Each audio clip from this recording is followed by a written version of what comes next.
بسم الله الرحمن الرحيم. الحمد لله رب العالمين، حمدا كثيرا طيبا مباركا فيه مباركا عليه كما يحب ربنا ويرضى، جل جلاله وعم نواله، والصلاة والسلام على السيد الحبيب المصطفى وعلى آله وصحبه نجوم الهدى قادة التقى. أما بعد، اللهم انفعنا بما علمتنا وعلمنا ما ينفعنا. أعوذ بالله من الشيطان الرجيم. بسم الله الرحمن الرحيم.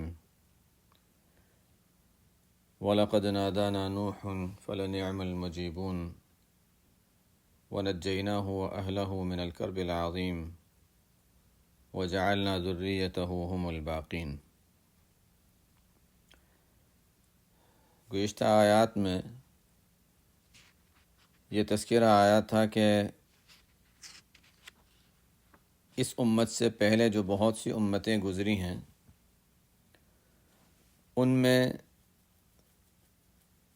اکثریت ان لوگوں کی تھی جو گمراہ ہوئے اور صحیح راستے پر نہیں چلے،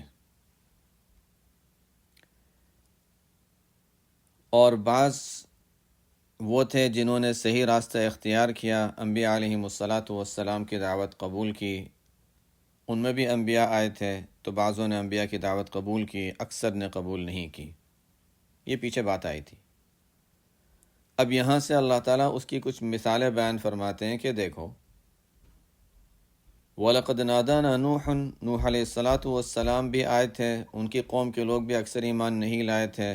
انہوں نے ہم سے دعا کی. انہوں نے دعا کیا تھی. قرآن کریم میں دو جگہوں پر اس طرح کی دعا نوح علیہ السلام کی جو مذکور ہے وہ مراد ہے مفسرین کے لحاظ سے،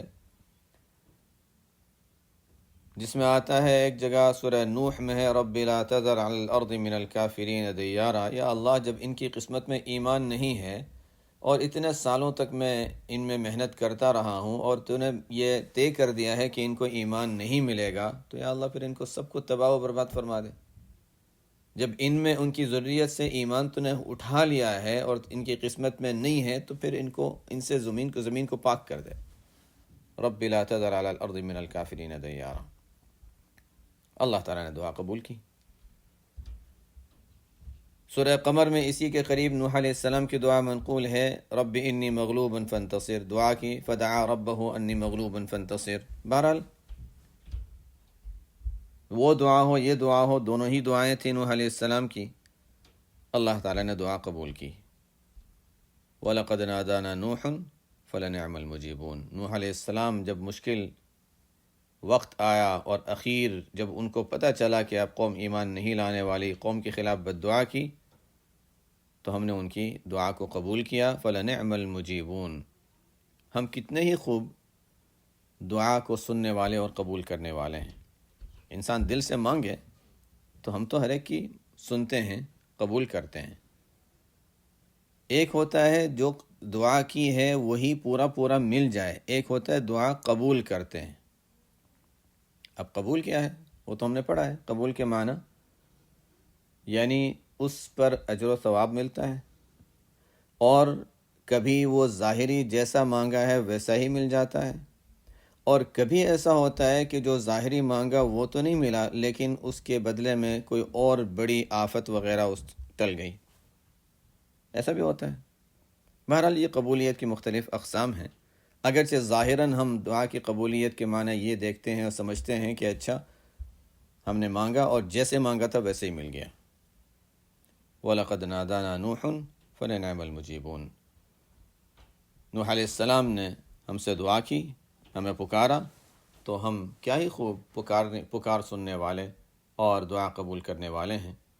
وَنَجَّيْنَاهُ وَأَهْلَهُ مِنَ الْكَرْبِ الْعَظِيمِ. نوح علیہ السلام کو اور ان کے متعلقین یعنی ماننے والے، اس لیے کہ انبیاء کے اہل جو ان پر ایمان لائے، ان کے متبع، اور گھر کے افراد اگر ہیں تو چاہے وہ گھر کے افراد ہوں، بیٹا ہو، وہ اہل نہیں ہے.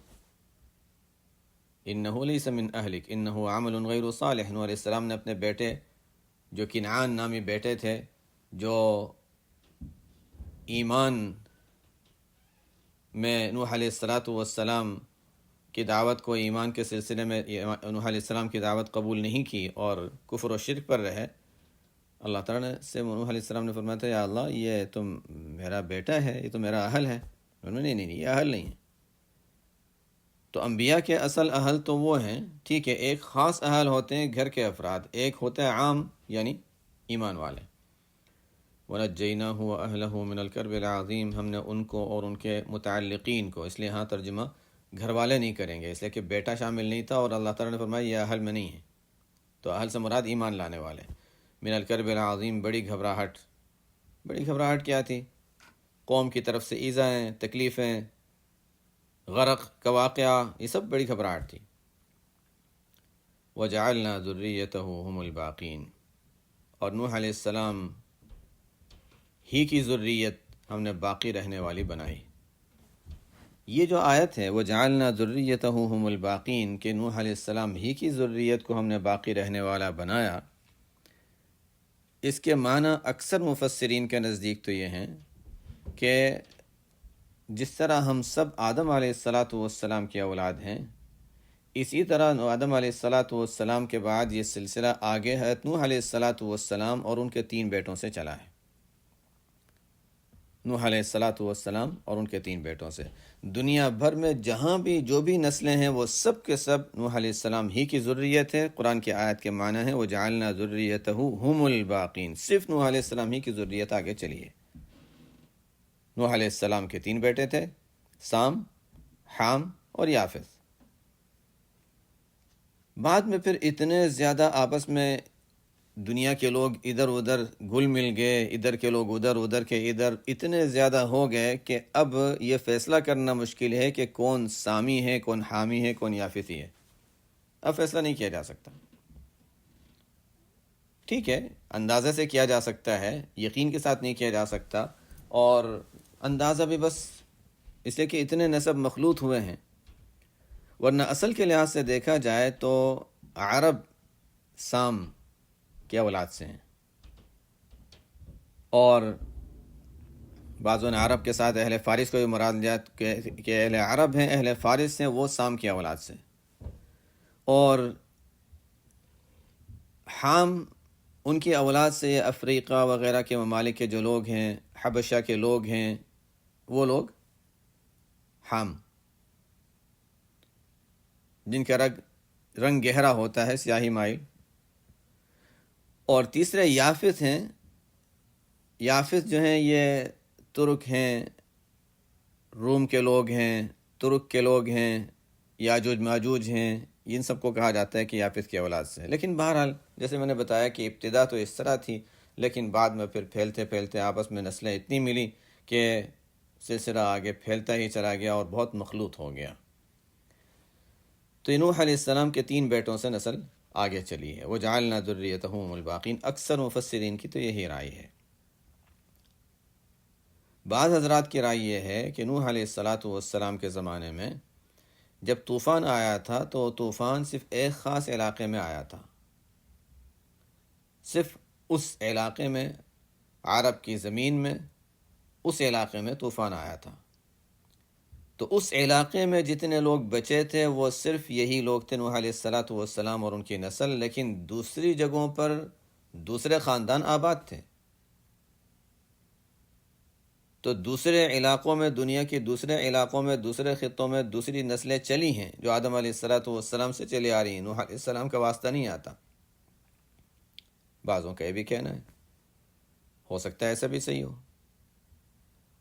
بہرحال یہ ایک تاریخی مسئلہ ہے کہ نوح علیہ السلام کے زمانے میں طوفان جب آیا تھا اور دنیا کے لوگ تباہ ہوئے تھے، وہ تو صرف عرب کے علاقے میں تھا یا پوری دنیا میں تھا؟ اگر صرف عرب کے علاقے میں تھا تو باقی دنیا کے حصے میں لوگ آباد بھی تھے یا نہیں تھے؟ یہ مختلف سوالات کے جوابات کے بعد پھر آگے، اور یہ سب تاریخی باتیں ہیں. قرآن کا ظاہر تو یہی بتا رہا ہے کہ نوح علیہ السلام ہی کی ذریت آگے چلی، باقی کوئی نسلیں آگے نہیں بڑھیں. ظاہر قرآن کا یہ بتا رہا ہے، اگرچہ دوسرے معنی کے احتمال ہیں کہ کشتی والوں میں سے، یا یہ کہہ لیں کہ عرب علاقوں میں صرف نوح علیہ السلام کی نسل آگے بڑھی، دوسرے لوگوں میں، دوسرے علاقوں میں دوسری نسلیں چلی ہوں تو اس کا انکار نہیں ہے. واللہ اعلم. وَتَرَكْنَا عَلَيْهِ فِي الْآخِرِينَ سَلَامٌ عَلَى نُوحٍ فِي الْعَالَمِينَ۔ اور ہم نے نوح علیہ السلام کے بارے میں آخرین آئندہ آنے والے لوگوں میں یہ بات رہنے دی کہ سلام ہو نوح علیہ السلام پر جہاں والوں میں۔ اس کے کیا معنی؟ کہ گویا اللہ تعالیٰ نے آئندہ جتنے لوگ آنے والے تھے نوح علیہ السلام کے بعد جو ہم لوگ ہیں، اب اس زمانے میں بھی جتنے لوگ، ان سے پہلے جتنے لوگ آئے، موسیٰ علیہ السلام کو ماننے والے لوگ، عیسیٰ علیہ السلام کو ماننے والے، سب نوح علیہ السلام کو مانتے تھے، اور سب نوح علیہ السلام سب کے یہاں قابل احترام تھے، اور ان کے لیے جب بھی کوئی ان کا نام لیتا تو ان کے ساتھ دعا یا لفظ کہنا اپنے لیے ایک اعزاز سمجھتا ہے۔ ہم بھی کہتے ہیں نوح علیہ السلام۔ گویا آئندہ آنے والوں کی زبان پر ان کے لیے اچھے کلمات، ان کی تعظیم، ان کا احترام ہم نے ان کے دل میں، آئندہ آنے والوں کے دل میں رکھ دیا۔ سلام علی نوح فی العالمین، آئندہ آنے والوں میں ہم نے یہ بات رہنے دی کہ دیکھو سلام ہو نوح علیہ السلام پر جہاں والوں میں۔ اور یہ اس لیے نہیں تھا کہ نوح علیہ السلام تھے، اِنَّا كَذَلِكَ نَجْزِي الْمُحْسِنِينَ، اللہ تعالیٰ یہ بتا رہے ہیں کہ یہ نوح علیہ السلام کی وجہ سے نہیں، اِنَّا كَذَلِكَ جَزَيْنَاهُ لِأَنَّهُ نوح نہیں، اِنَّا كَذَلِكَ نَجْزِي الْمُحْسِنِينَ، جو شخص نیکی اور نیکی پر جم جاتا ہے تو ہم اس کو اسی طرح بدلہ دیا کرتے ہیں، ہم نیکی کرنے والوں کو اسی طرح بدلہ دیا کرتے ہیں۔ اِنَّا كَذَلِكَ نَجْزِي الْمُحْسِنِينَ، نیکی کرنے والوں کو ایسا ہی بدلہ دیا کرتے ہیں۔ ہم سوچیں گے وہ کیسے؟ بات صاف ہے، صحابہ کرام رضی اللہ عنہم دین پر جم گئے، ان کے ذریعے سے دین ہم تک پہنچا، ہم ان کا نام لیں گے رضی اللہ تعالی عنہ، آئندہ آنے والے ہمیشہ ان کا نام لیں گے تو رضی اللہ تعالی عنہ۔ ان کے بعد اولیاء اللہ کے نیک بندے، جب بھی ان کا ہم تذکرہ کریں گے قدس اللہ سرہ نور اللہ مرقدہ رحمۃ اللہ علیہ، ان الفاظ کے ساتھ دعا، تو نیکی کرنے والوں کے لیے اللہ تعالیٰ لوگوں کی زبانوں پر یہ کلمات جاری کر دیتے ہیں کہ وہ جب ان کا نام لیا جائے تو ان کے ساتھ کوئی دعا یا جملہ کہہ دیا جائے۔ اب تو خیر دوسرے لوگوں میں یہ بات نہیں رہی، مسلمانوں میں تو اس کا اہتمام ہے الحمدللہ، لیکن غیر مسلموں میں یہ بات نہیں رہی، کسی کا نام نبی کا بھی نام لیتے ہیں تو ویسے ہی لے لیتے ہیں۔ ہم لوگوں میں الحمدللہ یہ چیز جاری رہی ہے، چونکہ ہمارے پاس اسلامی تعلیمات باقی ہیں تو یہ آداب بھی باقی ہیں۔ اِنَّا كَذَلِكَ نَجْزِي الْمُحْسِنِينَ، نیکی کرنے والوں کو اسی طرح بدلہ دیا کرتے ہیں۔ اِنَّهُ مِنْ عِبَادِنَا الْمُؤْمِنِينَ، بلا شبہ نوح علیہ السلام ہمارے ایمان والے بندوں میں تھے۔ پھر کیا ہوا؟ ثُمَّ أَغْرَقْنَا الْآخَرِينَ، پھر جو باقی بچ گئے تھے نوح علیہ السلام اور ان کے ماننے والوں کے علاوہ جو بچ گئے تو ہم نے ان سب کو غرق کر دیا۔ وَإِنَّ مِن شِيعَتِهِ لَإِبْرَاهِيمَ، اور ابراہیم علیہ السلام کا تذکرہ پہلے ہم نے پڑھا تھا تفصیل کے ساتھ، یہاں پر تو صرف یہاں جو آیات ہیں ہم اس کو پڑھیں گے، ان کے واقعے کی تفصیل میں نہیں جائیں گے۔ اور نوح علیہ السلام ہی کے طریقے والوں میں سے ابراہیم علیہ السلام بھی تھے۔ طریقے والے انبیاء تو سب ایک ہی طریقے پر ہوتے ہیں، اس لیے کہ بنیادی عقائد، بنیادی تعلیمات، اصول سب کے ایک ہوں گے، توحید، رسالت، آخرت، یہ چیزیں بنیادی چیزیں سب میں مشترک ہوں گی، اس کے علاوہ بھی کچھ اصول، لیکن یہ بنیادی چیزیں سب کی ایک ہوں گی۔ وہ اللہ کی طرف دعوت، اللہ کے لیے عبادت میں اخلاص، یہ سب چیزیں سب میں ایک مشترک ہیں۔ وَإِنَّ مِن شِيعَتِهِ لَإِبْرَاهِيمَ، اور انہی کے طریقے والوں میں سے ابراہیم علیہ السلام بھی تھے۔ ابراہیم علیہ السلام اور نوح علیہ السلام کے درمیان طویل فاصلہ ہے، تاریخی اعتبار سے ہم اگر دیکھیں تو 2640 سال کا فاصلہ بیان کیا گیا ہے۔ یقینی تو نہیں کہہ سکتے، لیکن تاریخی لحاظ سے ہم دیکھیں، تاریخی روایت کے اعتبار سے تو 2640 سال کا فاصلہ ہے، اور درمیان میں پھر نوح علیہ السلام کے بعد سے لے کر ابراہیم علیہ السلام کے درمیان ہود علیہ السلام بھی آئے، صالح علیہ السلام بھی آئے، اور کسی نبی کا تذکرہ نہیں ملتا کہ درمیان میں آئے۔ وَإِنَّ مِن شِيعَتِهِ لَإِبْرَاهِيمَ، نوح علیہ الصلاۃ والسلام کے طریقے پر چلنے والوں ہی میں ابراہیم علیہ الصلاۃ والسلام بھی تھے، جو اسی طریقے پر چلنے والے تھے، یہی عقائد، یہی بنیادی تعلیمات۔ اذ جاء ربہ بقلب سلیم، یاد کیجئے اس واقعے کو۔ یہاں سے ابراہیم علیہ السلام کے دو واقعے بیان کیے جائیں گے۔ ہو سکتا ہے وقت کے لحاظ سے آج ہم دونوں نہ پڑھ سکیں، ایک ہی واقعہ پڑھیں، لیکن بہرحال یہاں سے ابراہیم علیہ السلام کے زندگی کے دو اہم واقعات بیان کیے جا رہے ہیں۔ پہلا واقعہ اپنی قوم میں تھے اور بتوں کے توڑنے کا واقعہ جو پیش آیا تھا، جو مشہور واقعہ ہے، ایک بڑا عجیب واقعہ ہے، اور دوسرا واقعہ بچے کو ذبح کرنے کا واقعہ۔ یہ دو عجیب واقعات ہیں ان کی زندگی کے، بڑی، جس کو کہہ سکتے ہیں بڑی قربانی انہوں نے پیش کی تھی۔ اذ جاء ربہ بقلب سلیم، اس وقت کو یاد کیجئے جب اپنے رب کے پاس، لفظی ترجمہ ہے ہم اس کا کریں اذ جاء ربہ، اپنے رب کے پاس آئے صاف دل لے کر۔ لفظی ترجمہ، رب کے پاس آئے یعنی اللہ کے جانب متوجہ ہوئے، سب سے الگ ہو کر اللہ کے جانب متوجہ ہو گئے۔ کوئی کسی کے پاس جاتا ہے، اچھا ٹھیک ہے، اب اس کے پاس پہنچ گیا، اس کے پاس چلا گیا، تو اللہ کی جانب متوجہ ہوئے صاف دل کے ساتھ۔ صاف دل، اس کے کیا معنی؟ قلب سلیم، ایسا دل جو صاف تھا، کس سے؟ شرک سے صاف تھا، اس میں شرک نہیں تھا، توحید ہی توحید تھی۔ ایسا دل جو دوسروں کے بغض سے، کینہ اور عداوتوں سے صاف تھا۔ ایسا دل جو تکبر اور گندگیوں سے صاف تھا۔ اذ جاء ربہ بقلب سلیم، سلیم عن الشرک، سلیم عن الکفر، سلیم عن الرذائل، ان تمام گندگیوں سے، دلوں کی گندگیاں اور برائیوں سے وہ دل پاک صاف۔ اس طرح انسان جب اللہ کے سامنے عبادت میں متوجہ ہوتا ہے تو اس کی قبولیت ہوتی ہے۔ قبول تو وہی ہے، اذ جاء ربہ بقلب سلیم۔ اذ قال لأبیہ وقومہ ماذا تعبدون، اب ابراہیم علیہ السلام کے واقعے کا خاص حصہ بیان کیا جا رہا ہے، ظاہر تفصیل نہیں، تو اس واقعے میں جو جہاں بتوں کے توڑنے کا واقعہ پیش آیا تھا اس کے اہم اجزاء بیان کیے جا رہے ہیں۔ یاد کیجئے جب انہوں نے اپنے والد سے، اپنی قوم سے کہا ماذا تعبدون، یہ کس کی تم عبادت کرتے ہو؟ یہ شروع دور ابراہیم علیہ السلام کا، اور شروع سے ہی ابراہیم علیہ السلام قوم کے ان بت پرستی کے معاملات وغیرہ میں مخالف تھے۔ اپنے والد سے کہا، اپنی قوم سے کہا ماذا تعبدون۔ ان کے والد کا ذکر آتا ہے قرآن کریم میں، آزر۔ یہ ایک محققین کی یہاں مسئلہ ہے کہ وہ آزر ان کے والد تھے یا چچا تھے، بہرحال قرآن کا ظاہر بتاتا ہے کہ والد تھے، اور وہ بت پرست تھے، بلکہ بت خانے کے ذمہ دار بھی تھے۔ اپنے والد سے، اپنی قوم سے کہا ماذا تعبدون، یہ کن چیزوں کی تم عبادت میں لگ گئے ہو؟ افکن آلہۃ دون اللہ تریدون، کیا جھوٹے بنائے ہوئے معبودوں کے، اللہ کے علاوہ جھوٹے بنائے ہوئے معبودوں کے تم طلبگار ہوتے ہو؟ فما ظنکم برب العالمین، تو رب العالمین کے بارے میں تمہارا کیا خیال ہے کہ تم رب العالمین کو چھوڑ کر یہ بتوں کی عبادت کرو گے تو کیا تمہیں عذاب نہیں ملے گا؟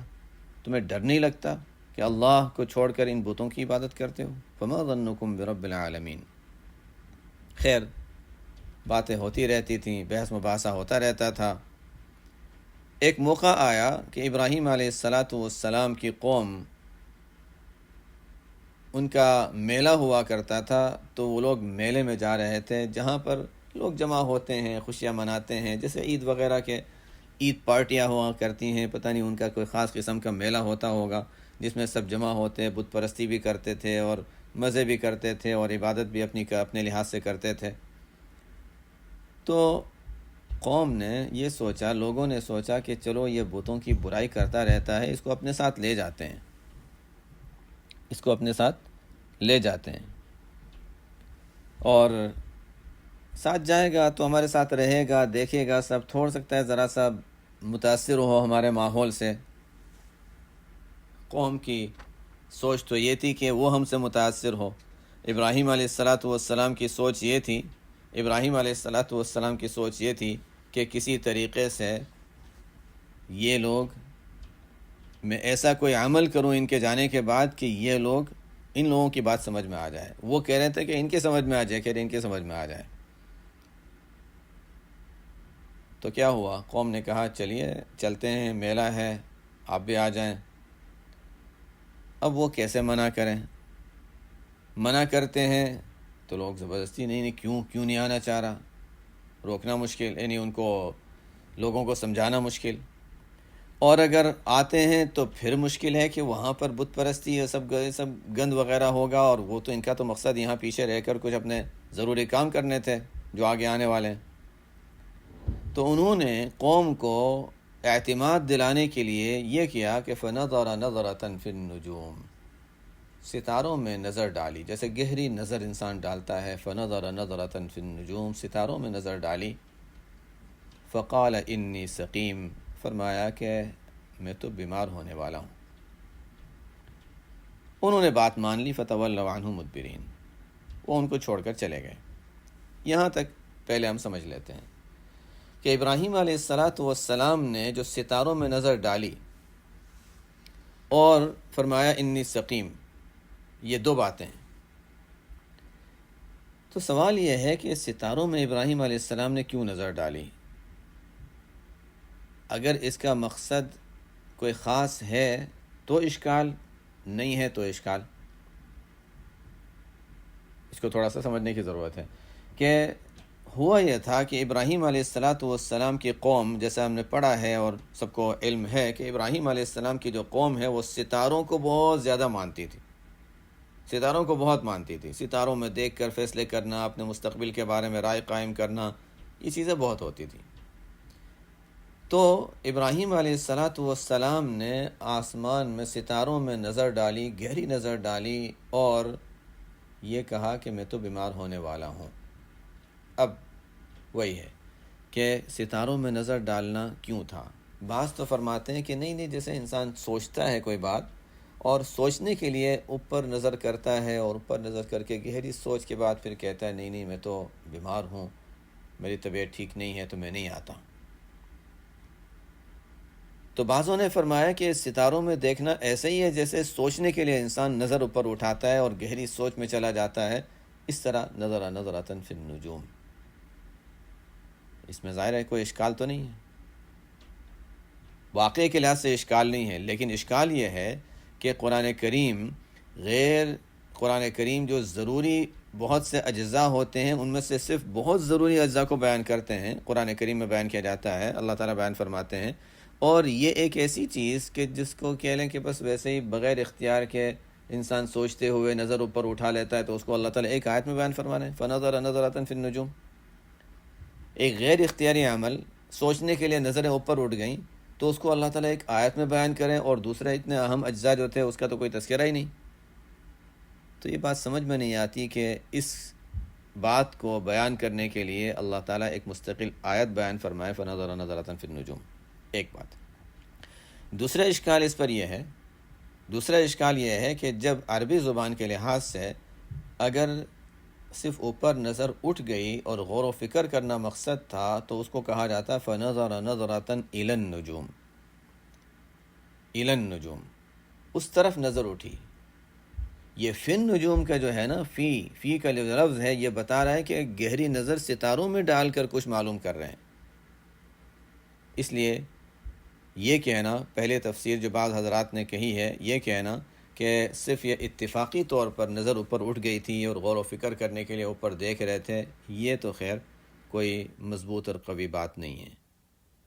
اس لیے دوسری بات اکثر مفسرین نے اختیار کی کہ ابراہیم علیہ السلام نے ستاروں میں نظر اس لیے ڈالی تھی تاکہ لوگوں کو، چونکہ وہ لوگ تو ویسے بھی یہ نجوم وغیرہ کے بڑے معتقد تھے، تو وہ یہ سوچیں گے کہ اچھا ستاروں میں دیکھ کر بتا رہا ہے تو ظاہر اس کو کچھ دیکھا ہوگا، اس کو پتہ چل گیا ہوگا کہ بیمار ہونے والا ہے، تو چلو اس کی بات مان لو.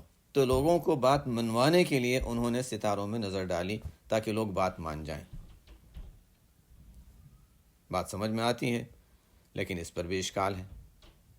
اس پر اشکال یہ ہے کہ ابراہیم علیہ السلام کی قوم ستاروں کو مؤثر سمجھتی تھی کہ وہ مؤثر انداز ہے. ظاہر ہے ان کا یہ غلط عقیدہ تھا، جو شرکیہ عقیدہ تھا. تو اس طرح کے عقیدے کے لوگ ہوں اور ان کے ساتھ ہم بھی ایسا ہی کام کریں کہ ان کو لگے ہم بھی اسی عقیدے کے ہیں، وہ ستاروں میں دیکھ کر اس کو مستقبل کے فیصلے کرتے تھے. ابراہیم علیہ السلام بھی ستارے میں دیکھ کر بتا رہے ہیں، اگرچہ ان کو نہیں پتہ کہ ستاروں میں کیا بتایا جا رہا ہے، وہ تو صرف لوگوں کو اعتماد دلانے کے لیے. لیکن پھر بھی ظاہراً تو ابراہیم علیہ السلام وہی کام کر رہے ہیں جو قوم کر رہی ہے، اور قوم کی تائید ہو گئی اس میں. یہ ایک اشکال ہے، لیکن یہ کوئی بڑا اشکال نہیں ہے. چونکہ مفسرین نے یہ باتیں لکھی ہیں، اس لیے میں بتا رہا ہوں یہ کوئی بڑا اشکال نہیں ہے، اس لیے کہ اس عمل سے ابراہیم علیہ السلام کا مقصد ہی ان کی غلط کو غلط ثابت کرنا تھا. ان کی بت پرستی کو اور ان کے جو باطل عقیدے تھے ان کو غلط ثابت کرنا، یہی تو مقصد تھا. تو اسی مقصد کے لیے وہ کر رہے تھے.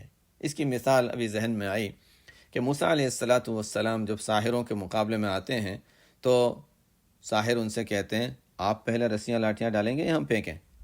تو موسیٰ علیہ السلام فرماتے ہیں نہیں، تم کرو. وہاں پر مفسرین نے مسئلہ بیان کیا ہے کہ موسیٰ علیہ السلام اتنے بڑے پیغمبر اور ساحروں سے کہہ رہے ہیں تم سحر کرو، جو کہ خلاف شرع اور غلط کام ہے. مقصد وہاں پر یہی تو تھا کہ ان کو سحر کرنے کا، ظاہر کرنے کا اسی لیے کہا جا رہا تھا تاکہ ان کے غلط کو غلط ثابت کریں. ایسے ہی ہے جیسے کوئی شخص کوئی غلط عقیدہ رکھتا ہو، ہم اس سے کہیں اچھا ٹھیک ہے اپنا عقیدہ بتاؤ، اور اس کو تمہارے پاس اگر کوئی دلیل ہے تو اس کو بیان کرو تاکہ میں اس کا جواب دے سکوں. وہاں پر بھی ابراہیم علیہ السلام ستاروں میں دیکھ کر ان کے ایک غلط عقیدے کو غلط ثابت کرنا چاہ رہے تھے جو آگے آ رہا ہے. تو خیر، فَنَظَرَ نَظْرَةً فِي النُّجُومِ، تو یہ تو ہو گیا ستاروں میں نظر ڈالنے کا کیا مقصد تھا. پھر آگے اب یہاں پر ایک اور مسئلہ، جو میں زیادہ تر یہ باتیں آج جو بتا رہا ہوں معارف القرآن ہی کی ہوں گی. ویسے تو معارف القرآن میں الحمدللہ اکثر باتیں ایسی ہوتی ہیں جس سے انسان آیات کو اچھی طرح سمجھ جاتا ہے. کہیں کہیں زائد ادھر ادھر کی ہم باتوں میں چلے جاتے ہیں، ورنہ معارف القرآن الحمدللہ بہت کافی ہے. یہاں پر حضرت مفتی محمد شفیع صاحب رحمۃ اللہ علیہ نے معارف القرآن میں کچھ وضاحتیں لکھی ہیں، اور یہ باتیں زیادہ تر میں نے بتائی یہاں پر بھی ہیں، اور یہ قصص القرآن جو ہے اس میں بھی یہ باتیں ملیں گی.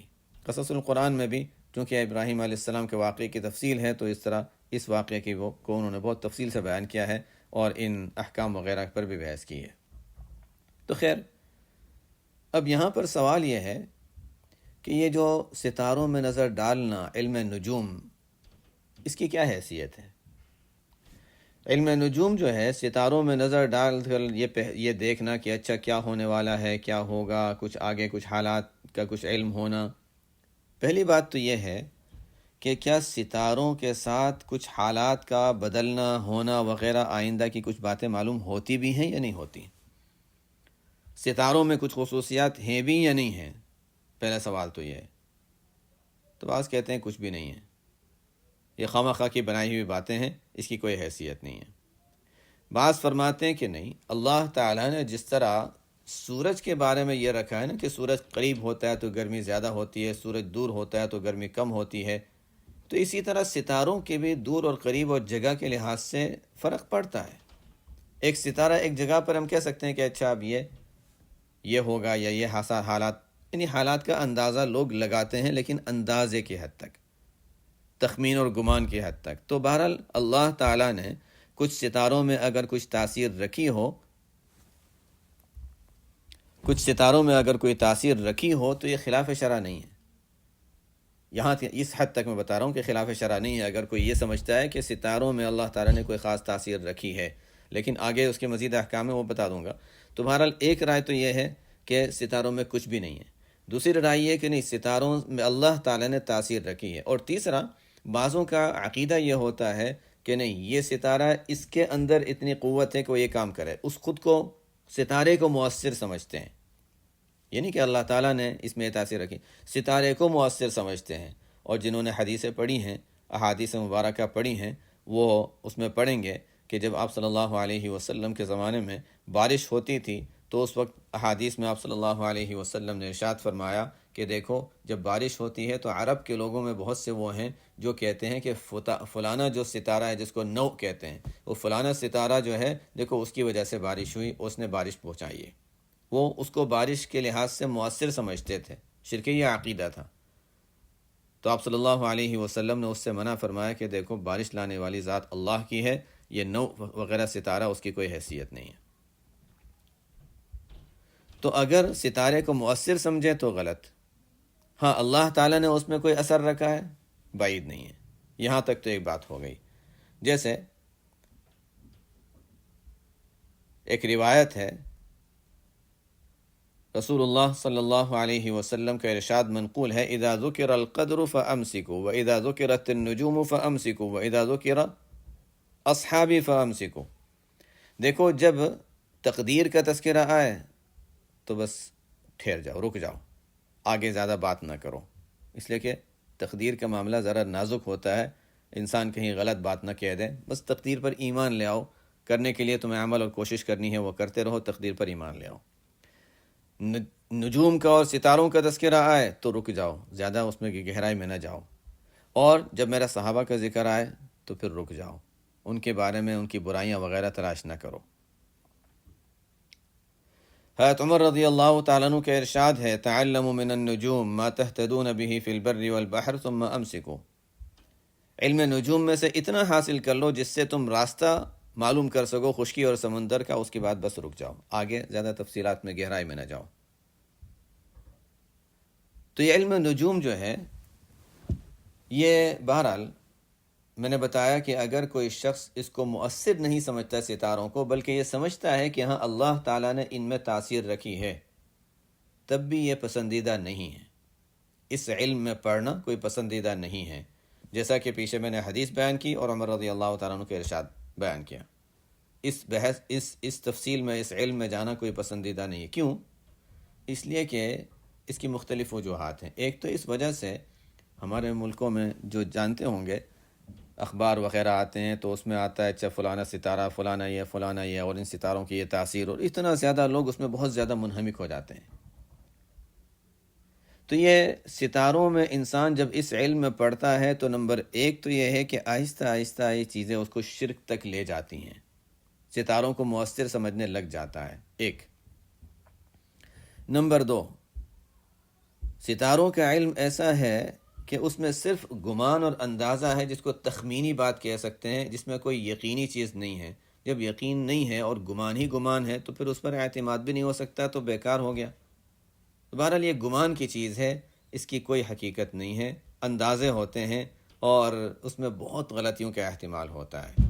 کسی نے بہت اچھا تذکرہ اس پر تبصرہ کیا ہے، بہت مختصر لفظوں میں بہت اچھا تبصرہ کیا ہے علم نجوم کے بارے میں، مفیدہ غیر معلوم و معلومہ غیر مفید، مفیدہ غیر معلوم و معلومہ غیر مفید، کہ علم نجوم کا جو مفید حصہ ہے وہ معلوم ہی نہیں ہوا، اس لیے کہ اللہ تعالیٰ نے ادریس علیہ السلام کو علم دیا تھا، وہ تو ان کے ساتھ چلا گیا۔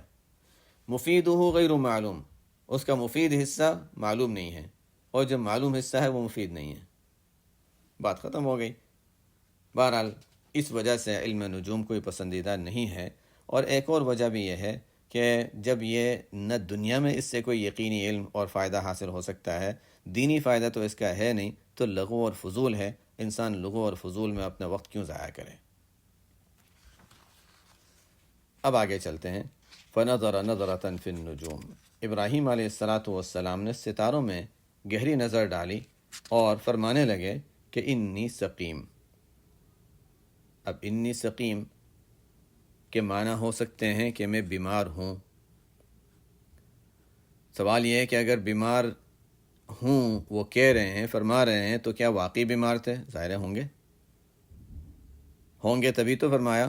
لیکن اتنی بات ہے کہ وہ ایسے بیمار نہیں تھے کہ نہ جا سکیں، ایسے بیمار نہیں تھے کہ نہ جا سکیں، اس لیے مریض نہیں فرمایا، سقیم فرمایا کہ انی سقیم، جس کو کہتے ہیں طبیعت ناساز ہے، طبیعت ناساز ہے۔ بیمار تو انسان ظاہر بیمار تو ایک سی ہوتی ہے، بیماری جو قابل نہیں ہے کہ انسان جا سکے، سقیم یعنی میں طبیعت ناساز ہے۔ اب ناساز ہو سکتا ہے واقعی کچھ ہو، تھوڑا بہت درد سر انسان کو ہوتا ہے، کوئی ایسی انسان، بلکہ کبھی ایسے موقع پر تو ہمارے بچے جانتے ہیں، ہمارے ملکوں میں خاص طور پہ یہاں کا بھی کبھی ایسے واقعات پیش آ جاتے ہیں کہ بچوں کو چھٹی کرنی ہوتی ہے تو کوئی ایسی صورت اختیار کر لیتے ہیں کہ تھوڑے سے بیمار ہو جائیں، تو وہ سقیم ہو ہی جاتے ہیں۔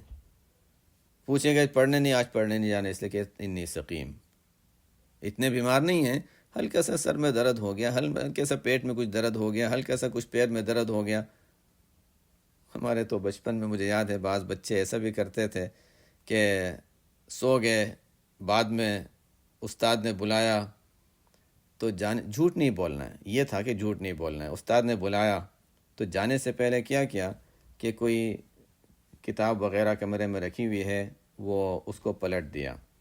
استاد نے پوچھا کیا ہوا؟ کہا الٹی ہوئی۔ کہنے والا یہ کہہ رہا تھا کہ کتاب میری جو سیدھی تھی وہ الٹی ہو گئی، استاد یہ سمجھ رہا ہے کہ اچھا واقعی قے ہو گئی جس کو الٹی ہونا کہتے ہیں۔ تو بہرحال انی سقیم، اب ابراہیم علیہ السلام کی طبیعت کچھ ایسی ناساز ہوگی جو ناگواری اتباع بھی ہوتا ہے، بیماری بھی ایسی ہلکی سی ہوتی ہے، اس طرح نہیں تھا کہ وہ جانے کے قابل نہ ہو، لیکن بہرحال لوگ یہ سمجھے کہ واقعی جانے کے قابل نہیں ہوں گے، سقیم فرما رہے ہیں۔ بلکہ بیماری بھی ہو سکتی ہے، ہلکی سی کوئی بیماری بھی ہو سکتی ہے، اور یہ بھی ہو سکتا ہے کہ ان غیروں کے ساتھ 2-3 دن گزارنا میرے لیے واقعی سقم اور نہ میری طبیعت کے خلاف ہونے کی وجہ سے یہ سقم ہے، اس کو فرمایا ہو انی سقیم، میں تو اس سلسلے میں تو بیمار ہوں۔ اور ایک اور ترجمہ جو کیا گیا، جو میں نے شروع میں ترجمہ کیا تھا، بعض مفسرین نے وہ ترجمہ مراد لیا ہے کہ انی سقیم کا ترجمہ بیمار ہونے والا ہوں، وہی ستاروں میں نظر ڈال کر فرمایا میں بیمار ہونے والا ہوں۔ اب اس کو کہا جاتا ہے توریہ، کہ کہنے والا کچھ کہہ رہا ہے، اس کے دل میں وہ معنی کچھ اور لے رہا ہے، سننے والے کچھ اور معنی سمجھ رہے ہیں، یہ توریہ کہلاتا ہے۔ بولنے میں انسان کوئی لفظ بولے، کہنے والے کا مقصد کچھ اور ہے لیکن سننے والا کچھ اور سمجھے گا، یہ توریہ ہوگا۔ ضرورت کے موقع پر اس کی اجازت ہے، ہمیشہ نہیں، ہر موقع پر نہیں۔ بعضوں کی عادت بن جاتی ہے دھوکہ بازی کی، توریہ کی، نہیں، ضرورت کے موقع پر اس کی اجازت ہے۔ شریعت کہتی ہے سیدھے سادے رہو، ادھر ادھر کی خواہ کی فضولیات اور لوگوں کو دھوکہ دینا، چکر بازی، یہ پسند نہیں ہے شریعت میں۔ تو بہرحال یہ تو ضرورت کا موقع تھا کہ اللہ کے حکم کو نافذ کرنا اور شرک کا غلط ہونا ان کو ثابت کرنا مقصد تھا۔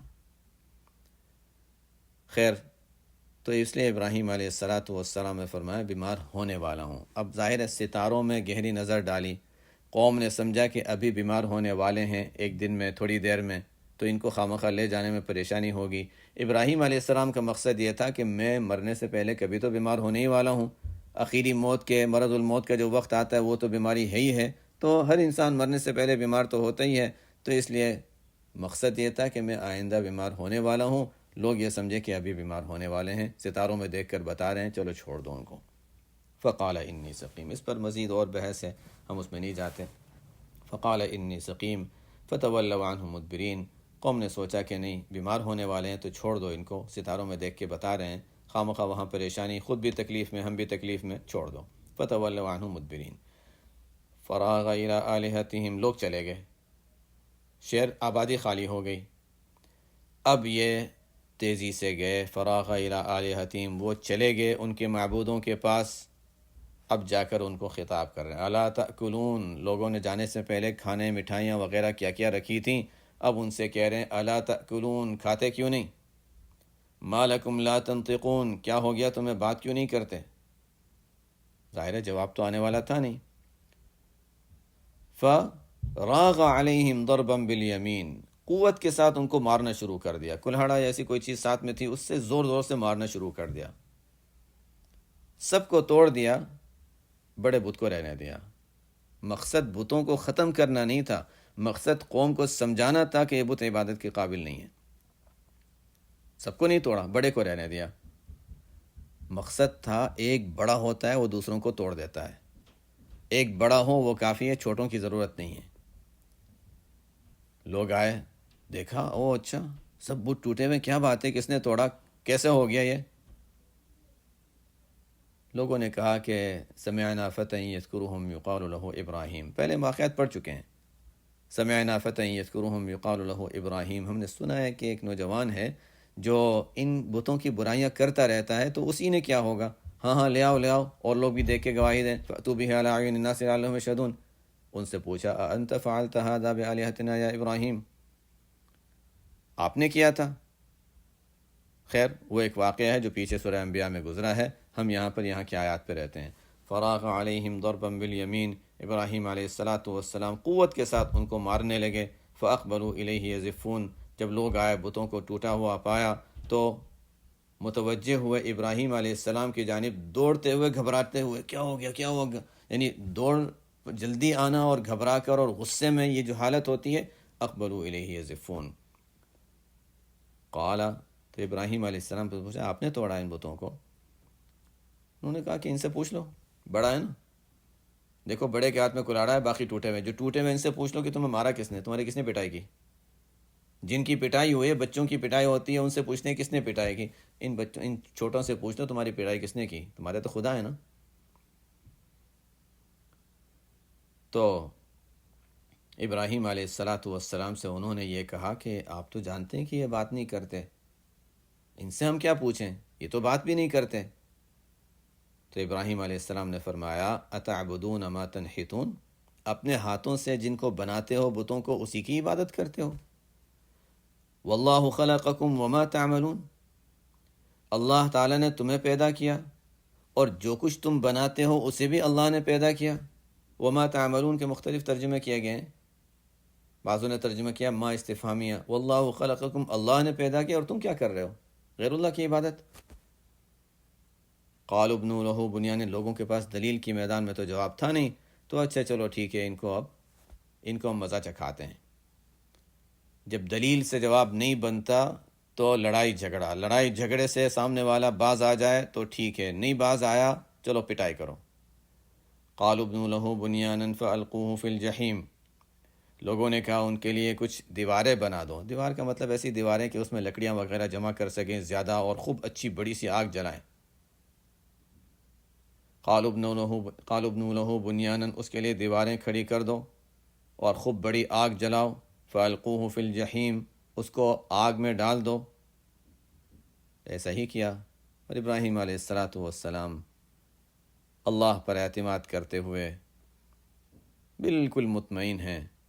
عجیب حال تھا ابراہیم علیہ السلام کا کہ ایسے موقع پر اگر فرشتہ آتا ہے کہتا ہے کہ اچھا میں آپ کی کچھ مدد کر دوں، نہیں مجھے مدد نہیں، میرا رب العالمین مجھے دیکھ رہا ہے، وہ جو کہے گا وہ کرو، مجھ سے نہ پوچھو، میں تو کسی سے مدد نہیں لینے والا ہوں، آج صرف اللہ کے لیے میں جان دے رہا ہوں، اللہ مجھے بچائے گا بچائے، اور کسی کی مدد کی مجھے ضرورت نہیں۔ عجیب حال تھا۔ ابراہیم علیہ السلام کے لیے آگ جلائے گئی، لوگ دیکھ کے اس آگ کو دیکھ کر گھبرا رہے تھے، اور اس میں آگ میں ڈالے کون چاہے آگے پھینکنے کے لیے، چلو ایک منجنیق بڑا سا جس سے ٹینک کی طرح ہوتا تھا اس میں رکھ کر ان کو پھینک دو، اندر پھینک دیا، اور سب جانتے ہیں پھر آگے کیا ہوا۔ آگ تھی لیکن جلا نہیں رہی۔ یہ ایک اہم واقعہ ابراہیم علیہ السلام کی زندگی کا۔ قالوا ابنوا لہ بنیانا فالقوہ فی الجحیم، کیا ہوا؟ فارادوا بہ کیدا فجعلناہم الاسفلین، قوم نے ابراہیم علیہ السلام کے ساتھ برائی کا ارادہ کیا، بری تدبیریں کیں، ان کو جلانا چاہا، زندہ جلانا چاہا، لیکن ہم نے ان کو ناکام کر دیا، ذلیل و خوار کر دیا، اپنے مقصد میں وہ کامیاب نہ ہو سکے۔ یہ ابراہیم علیہ السلام کی قربانی کا، دین کی خاطر قربانی کا ایک اہم واقعہ تھا، اس کو یہاں پر اللہ تعالیٰ نے بیان فرمایا ہے۔ لیکن یہ قربانیاں، یہ ایثار یہاں ختم نہیں ہوا، آگے ایک اور عجیب واقعہ ہے جو ان کی زندگی کا۔ یہاں آگ تھی جو ان کو جلا نہیں رہی، آگے واقعہ چھری تھی جو کاٹ نہیں رہی ہے۔